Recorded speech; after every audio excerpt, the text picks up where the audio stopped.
ನಮಸ್ಕಾರ. ನಾನು ಶಾಲಿನಿ ರಜನೀಶ್, ಮುಖ್ಯ ಕಾರ್ಯದರ್ಶಿ, ಕರ್ನಾಟಕ ಸರ್ಕಾರ. ಇವತ್ತು 1ನೇ ಏಪ್ರಿಲ್. ನಾವು ಬಹಳ ಮುಖ್ಯವಾದಂತ ಒಂದು ಹೆಜ್ಜೆಯನ್ನ ಕಾಲಿಡ್ತಾ ಇದ್ದೀವಿ. ನಮ್ಮ ಸಂವಿಧಾನದಲ್ಲಿ ಲೋಕತಾಂತ್ರಿಕ ವ್ಯವಸ್ಥೆಯಲ್ಲಿ ಜನರಿಗಾಗಿ, ಜನರಿಗೆ, ಜನರಿಂದ ಆಡಳಿತಾತ್ಮಕ ವ್ಯವಸ್ಥೆಯನ್ನ ಮಾಡಬೇಕು ಅಂತ ತಿಳಿಸಲಾಗಿದೆ.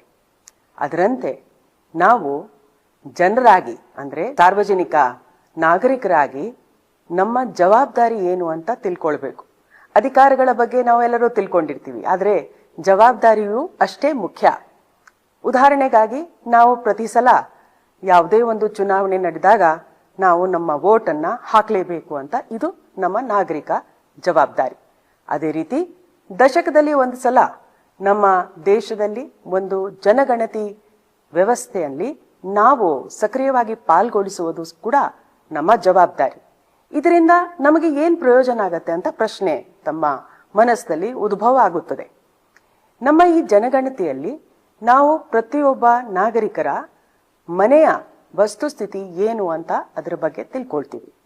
ಅದ ನಂತರ ಅವರ ಮನೆಯಲ್ಲಿ ಇರ್ತಕ್ಕಂಥ ಎಲ್ಲ ಸದಸ್ಯರ ಬಗ್ಗೆ ಕೂಡ ಮಾಹಿತಿಯನ್ನ ತಿಳ್ಕೊಳ್ತೀವಿ. ಈ ಮಾಹಿತಿ ಬಹಳ ಸುರಕ್ಷಿತವಾಗಿರ್ತದೆ. ಯಾಕೆಂದ್ರೆ ಸೆಕ್ಷನ್ 15 ಸೆನ್ಸಸ್ ಆಕ್ಟ್ ಪ್ರಕಾರ ಈ ಮಾಹಿತಿಯನ್ನು ಯಾರ ಜೊತೆಗೆ ಹಂಚ್ಕೊಳ್ಳಂಗಿಲ್ಲ. ಇದನ್ನ ಗುಪ್ತವಾಗಿ ಇಟ್ಕೊಳ್ಬೇಕಾಗತ್ತೆ. ಇದನ್ನ ಕೇವಲ ಅಭಿವೃದ್ಧಿ ಯೋಜನೆಗಳಿಗಾಗಿ ಅಥವಾ ಸರ್ಕಾರದ ವಿವಿಧ ಅಧಿಕೃತ ಯೋಜನೆಗಳನ್ನ ರೂಪಿಸಲು ಮಾತ್ರ ಉಪಯೋಗಿಸಬೇಕಾಗುತ್ತದೆ. ಈ ಸಲ ಬಹಳ ವಿಶೇಷ ಏನಂತಂದ್ರೆ, ನಾವು ಡಿಜಿಟಲ್ ಸೆನ್ಸಸ್ ಅನ್ನ ಮಾಡಕ್ ಹೊರಟಿದ್ದೀವಿ. ಅಂದ್ರೆ ನಾವು ಆನ್ಲೈನ್ ಮೂಲಕ ನಾವು ಈ ಮಾಹಿತಿಯನ್ನ, ಸೆನ್ಸಸ್ ಮಾಹಿತಿಯನ್ನ ತಗೊಳ್ಳಿಕ್ಕೆ ಹೊರಟಿದ್ದೀವಿ. ಹಿಂದೆ ತಮ್ಗೆ ನೆನಪಿರಬಹುದು, 2011ರಲ್ಲಿ ಈ ರೀತಿ ಶೀಟ್ಗಳನ್ನ ತಗೊಂಡು ಸೆನ್ಸಸ್ ಅಧಿಕಾರಿಗಳು ತಮ್ಮ ಮನೆಗೆ ಬಂದಿದ್ದಾರೆ.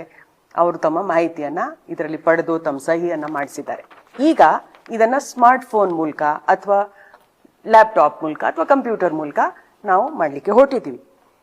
ನಮ್ಮ ಈ ಕಾರ್ಯಕ್ರಮದ ಅಡಿಯಲ್ಲಿ ವಿಶೇಷ ಒಂದು ಘಟ ಏನಂತಾರೆ, ಏಪ್ರಿಲ್ 1ರಿಂದ 15ವರೆಗೂ, ಅಂದ್ರೆ 15 ದಿವಸದಲ್ಲಿ ನಮ್ಮ ನಾಗರಿಕರಿಗೆ ಸೆಲ್ಫ್ ಡೆಕ್ಲರೇಷನ್ ಅನ್ನ ಒಂದು ವ್ಯವಸ್ಥೆಯನ್ನ ಮಾಡಲಾಗಿದೆ.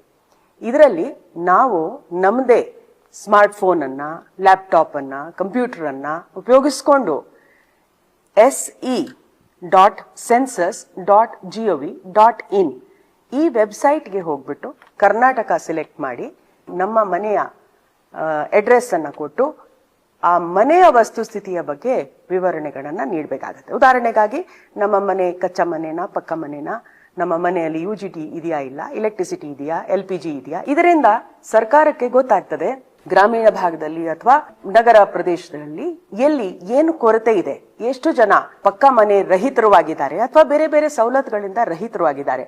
ಅದರಂತೆ ವಿವಿಧ ಯೋಜನೆಗಳನ್ನ ರೂಪಿಸಲು ಸಾಧ್ಯವಾಗುತ್ತದೆ. ಸೆಲ್ಫ್ ಸರ್ಟಿಫಿಕೇಶನ್ ನ ಇವತ್ತು ನಾನು ಸೆನ್ಸಸ್ ಅಧಿಕಾರಿಗಳೊಂದಿಗೆ ಸ್ವತಃ ನನ್ನ ಮೊಬೈಲ್ ಫೋನ್ ನಲ್ಲಿ ಮಾಡಿದ್ದೀನಿ ಮತ್ತು ಕೇವಲ 5 ನಿಮಿಷದಲ್ಲಿ ಈ ಮಾಹಿತಿಯನ್ನ ತುಂಬಿಸಿ ಸರ್ಟಿಫಿಕೇಟ್ ಅನ್ನ ಪಡೆದಿದ್ದೀನಿ.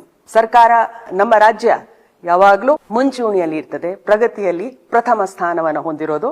IT-ಯಲ್ಲಿ ವಿಶೇಷವಾಗಿ ನಾವು ಅತಿ ಹೆಚ್ಚು ಜಾಗರೂಕರು ಆಗಿದ್ದೀವಿ. ನಮಗೆ ಇಂಟರ್ನೆಟ್ ಮತ್ತೆ ಮೊಬೈಲ್ ಫೋನ್ಸ್ ಆಕ್ಸೆಸ್ ಇದೆ. ಅದರಿಂದ ನಾಗರಿಕರಿಗೆ ಇದು ಬಹಳ ಸುಲಭವಾಗಿ ತಮ್ಮ ಅನುಕೂಲತೆ ಪ್ರಕಾರ ಯಾವತ್ತಾದ್ರೂ 10 ನಿಮಿಷವನ್ನ ತೆಗೆದು ಇದನ್ನ ಸೆಲ್ಫ್ ಸರ್ಟಿಫಿಕೇಶನ್ ಮಾಡಿದ್ರೆ ತಾವು ಈ ಒಂದು ಪ್ರಗತಿಶೀಲ ಕಾರ್ಯಕ್ರಮದಲ್ಲಿ ತಮ್ಮ ಕೊಡುಗೆಯನ್ನ ನೀಡಿ ಒಂದು ಹೆಮ್ಮೆಯನ್ನ ಪಡೆಯುತ್ತೀರಿ ಅಂತ ನಾನು ಭಾವಿಸುತ್ತೀನಿ. 15 ಏಪ್ರಿಲ್ ಒಳಗೆ ಈ ಸೆಲ್ಫ್ ಎನ್ಯೂಮರೇಷನ್ ಅನ್ನ ಮುಗಿದ ನಂತರ 16 ಏಪ್ರಿಲ್ ಇಂದ 15 ಮೇವರೆಗೂ ಗಣತಿದಾರರು ತಮ್ಮ ಮನೆ ಬಾಗಿಲಿಗೆ ಬರ್ತಾರೆ. ತಾವು ಈ ರಿಜಿಸ್ಟರ್ಡ್ ನಂಬರ್ ಅನ್ನ ಸೇವ್ ಮಾಡ್ಕೊಂಡಿಡ್ಬೇಕು. ಆ ನಂಬರ್ ಅನ್ನ ಅವರಿಗೆ ಹೇಳಿದ್ರೆ ಅದು ಒಂದ್ಸಲ ಅವರು ಚೆಕ್ ಮಾಡ್ತಾರೆ. ನಿಜವಾಗಿ ತಾವು ಹಾಕಿರೋದು ಮಾಹಿತಿಯಲ್ಲಿ ಏನಾದ್ರೂ ಬದಲಾವಣೆಗಳು ಅಥವಾ ಏನಾದ್ರೂ ತಿದ್ದುಪಡಿಗಳನ್ನ ಮಾಡೋದಾದ್ರೆ ಅವರು ಅದನ್ನ ಮಾಡ್ತಾರೆ ಮತ್ತು ಒಂದು ಸರ್ಟಿಫಿಕೇಶನ್ ಅನ್ನ ಅವರು ಮಾಡ್ಕೊಳ್ತಾರೆ. ಈ ಎಲ್ಲಾ ಕಾರ್ಯಕ್ರಮದಲ್ಲಿ ತಾವು ಯಶಸ್ವಿಯಾಗಿ ಪಾಲ್ಗೊಳಿಸಬೇಕು ಅಂತ ಈ ಮೂಲಕ ಕೋರುತ್ತೆ.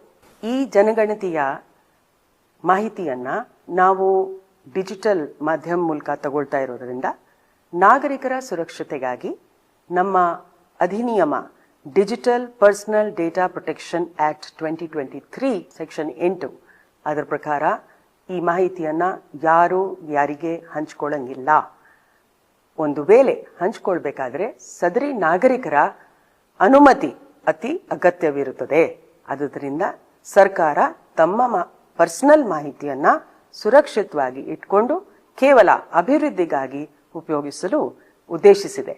ನಮ್ಮ ರಾಜ್ಯದ ಮಾದರಿಯನ್ನ ಬೇರೆ ಎಲ್ಲರೂ ಅನುಸರಿಸಲಿ ಅಂತ ಭಾವಿಸುತ್ತಾ ಬನ್ನಿ, ನಮ್ಮ ಜನಗಣತಿ ನಮ್ಮ ಅಭಿವೃದ್ಧಿ ಈ ಒಂದು ಯೋಜನೆಯಲ್ಲಿ ಎಲ್ಲರೂ ಭಾಗವಹಿಸೋಣ.